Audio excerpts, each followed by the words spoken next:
Hi friends, welcome to our channel. ఈరోజు అయితే మనం బిగ్ బ్రేకింగ్ న్యూస్ అయితే చూడొచ్చు. నిన్న రాత్రే మనకు స్థానిక ఎన్నికలకు సంబంధించి ఆంధ్రప్రదేశ్లో ఎన్నికల సంఘం అనేది డేట్లు అనేది ఖరారు చేయడం జరిగింది. ఆ విశేషాలు అంటే ఒకసారి చూద్దాం. మన డిఎస్సి నోటిఫికేషన్ అనేది ఈ స్థానికల ఎన్నికల నోటిఫికేషన్ పైన కూడా ఆధారపడి ఉంది కాబట్టి డిఎస్సి అభ్యర్థులకు అయితే ఇది ఒక మంచి శుభవార్త అని చెప్పుకోవచ్చు. స్థానిక ఎన్నికలు ఇప్పట్లో జరగవు, మరో సంవత్సరం పాటు సమయం తీసుకోవచ్చు అని అందరూ అనుకున్నారు. దానివల్ల నోటిఫికేషన్ అనేది ఇంకా వెనక్కి వెళ్ళడానికి అవకాశం ఉందేమో, ఇప్పట్లో నోటిఫికేషన్ రాకపోవచ్చేమని అందరూ ఒక నెగిటివ్ ఆలోచనకైతే వెళ్ళిపోయారు. ఇక్కడ చూడొచ్చు మనం, స్థానిక ఎన్నికలకు మోగిన నగారా. ఆంధ్రప్రదేశ్లో స్థానిక సంస్థల ఎన్నికలకు నగారా మోగింది. గ్రామ పంచాయతీ ఎన్నికల కోసం ఓటర్ జాబితాలు సిద్ధం చేయాలని రాష్ట్ర ఎన్నికల సంఘం ఆదేశాలు ఇచ్చింది. గ్రామ పంచాయతీల సాధారణ ఎన్నికల నిర్వహణ కోసం రాష్ట్రంలోని అన్ని గ్రామ పంచాయతీలకు సంబంధించిన వార్డు వారి ఫోటో ఓటర్ జాబితాలను సిద్ధం చేయాలని రాష్ట్ర ఎన్నికల సంఘం ఆదేశించింది. రాష్ట్రంలో స్థానిక సంస్థల పదవీ కాలం గడువు మరికొన్ని రోజుల్లో ముగియనుంది. దీంతో ఆయా చోట్ల ఎన్నికలు నిర్వహించేందుకు ఈసీ ఫోకస్ పెట్టింది. ఈ మేరకు కసరత్తులు ప్రారంభించింది. పంచాయతీలు, మున్సిపాలిటీల్లో ఓటర్ల జాబితా సిద్ధం చేయాలని నోటిఫికేషన్ విడుదల చేసింది. వచ్చే నెల 9కి ఓటర్ లిస్టు రెడీ చేయాలని ఎస్ఈసి సూచించింది. అయితే రాష్ట్రంలో జనగణన ఉండడంతో అది పూర్తయిన తర్వాత ఎన్నికలకు వెళ్లాలనే యోచనలో ప్రభుత్వం ఉన్నట్లు తెలుస్తుంది. ఈ సమయంలో ఓటర్ల జాబితాపై ఎన్నికల సంఘం నోటిఫికేషన్ విడుదల చేయడం చర్చనీయాంశంగా మారింది. 2026 జనవరి 1ని అర్హత తేదీగా తీసుకొని అసెంబ్లీ ఓటర్ జాబితాలను ఆధారంగా చేసుకొని ఈ జాబితాలు తయారు చేయాలని ఆదేశించింది. ఇలా తయారు చేసిన ఓటర్ జాబితాలను మార్చి 9న అధికారికంగా ప్రచురించబోతున్నారు. గ్రామ పంచాయతీ ఎన్నికల నిర్వహణ దృష్ట్యా ఈ ప్రక్రియ చేపడుతున్నట్లు ఎన్నికల సంఘం తెలిపింది.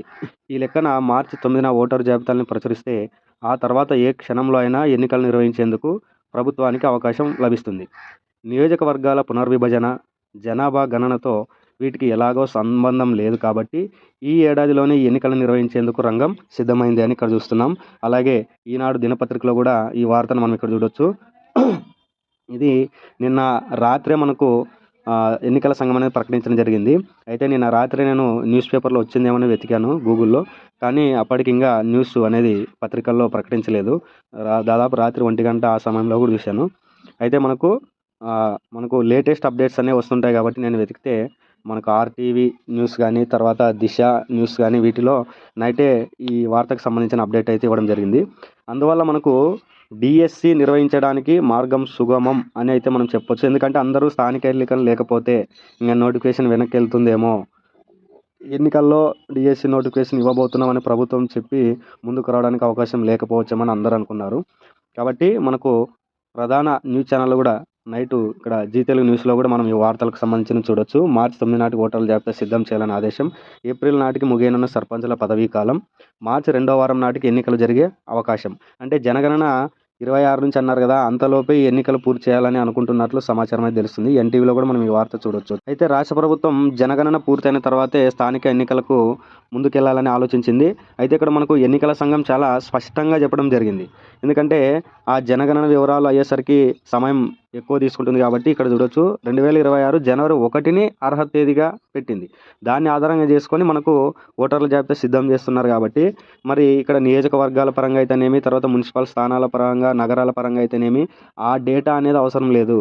ప్రస్తుతం ఉన్నటువంటి జనవరి 1, 2021 వరకు ఏదైతే సమాచారం ఉందో దానికి ఆధారంగా ఓటర్ లిస్ట్ తయారు చేయాలని చెప్పింది కాబట్టి మనకి ఇంకా ఈ జనగణన జరగాల్సిన అవసరం లేదు, ఎన్నికలు నిర్వహించుకోవచ్చు అని క్లియర్గా చెప్పేసింది ఎన్నికల సంఘం. ఎందుకంటే సర్పంచుల పదవీ కాలం ముగుస్తుంది, మళ్ళీ ఇంకా ఎక్కువ సమయం తీసుకుంటుంది.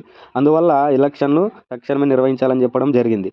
అందుకనే మనకు మార్చి 9 నాటికి ఈ లిస్టు తయారైపోతే మనకి మార్చ్ ఎండింగ్ లోపు ఎప్పుడైనా ఏ క్షణంలోనైనా ఈ ఎలక్షన్ నోటిఫికేషన్ రావచ్చు. మరి మన డిఎస్సి ఆ ఎలక్షన్ నోటిఫికేషన్ రాకముందే నోటిఫికేషన్ రావడానికి అవకాశాలు ఉన్నాయి. ఒకవేళ ఎలక్షన్ అయిపోయిన తర్వాత అంటే మనకి ఇంకా డిఎస్సి నోటిఫికేషన్ ఇంకా చాలా ఆలస్యం అయ్యే అవకాశం ఉంది. అందువల్ల ప్రభుత్వం ప్రతి సంవత్సరం డిఎస్సి అని ఖచ్చితంగా ఆ మాట కట్టుబడి ఉంది. ఎందుకంటే మనకు డిఎస్సి నియామక పత్రాల సమయంలో కూడా ముఖ్యమంత్రి గారు, మంత్రి గారు చెప్పారు, మిగతా నోటిఫికేషన్ల విషయం కొద్దిగా ఆలస్యం కావచ్చు కానీ ఉపాధ్యాయుల విషయంలో నిర్లక్ష్యం చేయబోమని స్పష్టంగా చెప్పారు.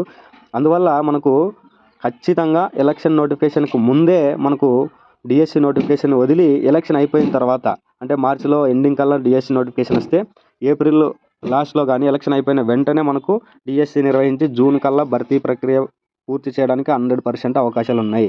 కాబట్టి అందుకని మనం చెప్తున్నాం, ఎప్పుడు ఏ విషయం తెలుస్తుందో మనకు తెలియదు, మనం నిర్లక్ష్యానికి గురి కాకూడదు. దాదాపుగా డిఎస్సి నోటిఫికేషన్ ఇప్పట్లో రావడానికి అవకాశం లేదని చాలామంది అభ్యర్థులైతే రాష్ట్రంలో అనుకున్నారు. చూసాం కదా, రాత్రికి రాత్రే ఎటువంటి పరిణామాలు చోటు చేసుకుంటే ఎవరు ఊహించలేము. మరి అందరూ కూడా ఎలక్షన్ లేట్ అవ్వచ్చు, డిఎస్సి నోటిఫికేషన్ రాకపోవచ్చు అనుకున్నారు. చూడండి, నిన్న రాత్రికి రాత్రే ఎన్నికల సంఘం ప్రకటించింది. సంచలనమైనటువంటి ఇది ఒక వార్త అని చెప్పుకోవచ్చు. అందువల్ల ఎప్పుడు ఏం జరుగుతుందో తెలియదు. మనకి ఏ రోజు రాత్రి నోటిఫికేషన్ విడుదల చేస్తారో, ఎలక్షన్ నోటిఫికేషన్కి ఒక రోజు ముందు నోటిఫికేషన్ విడుదల చేసినా మనం ఆశ్చర్యపోవాల్సిన పని లేదు. కాబట్టి ఎవరు కూడా నోటిఫికేషన్ రాదేమో అని ప్రిపరేషన్ కొనసాగించగా ఆపేయడం ఇట్లాంటివి చేయొద్దు. డిఎస్సి నోటిఫికేషన్ ఇచ్చాక ఎలాగో మనకి ఇచ్చేది 45 రోజుల సమయమే కాబట్టి ఇంకా సులభం డిఎస్సి నోటిఫికేషన్ భర్తీ చేయడానికి. అందువల్ల ఎవరు కూడా నిర్లక్ష్యం చేయకుండా నోటిఫికేషన్ వస్తుంది అనే ఒక ఆశావాద దృక్పథంతో మనం కష్టపడుతూ ఉండాలి.